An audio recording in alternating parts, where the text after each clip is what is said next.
मो परिचय है मु दिलीप कुमार पाणिग्राही आस्कार जड़े क्रीड़ाविद बहुबार राज्य और राज्य बाहर खेलिबार सुजोग नहीं बहु दिन आमर परिकल्पना थिला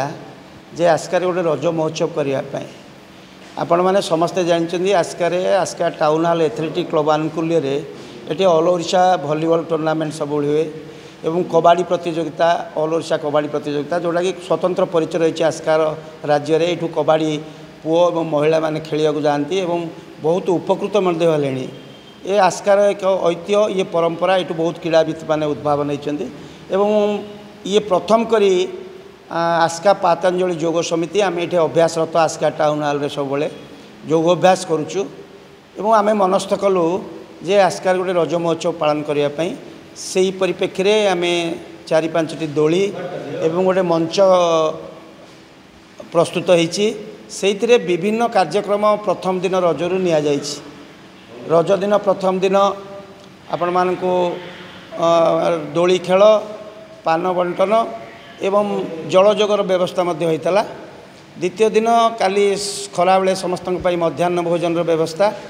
एवं राति स्वतःपूर्व भाव में माँ मैंने घर ओडिया परंपरार आपणकर आड़िशा काकरा चंद्रकांति एमती विभिन्न प्रकार प्राय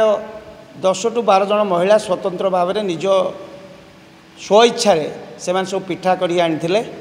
एवं आउ गोटे कार्यक्रम एवं पान बंटन होता लोक मैंने दोली खेलुले पान खाऊले एवं मिठा खाई घर फेरते आउ गोटे कथा निश्चित भाव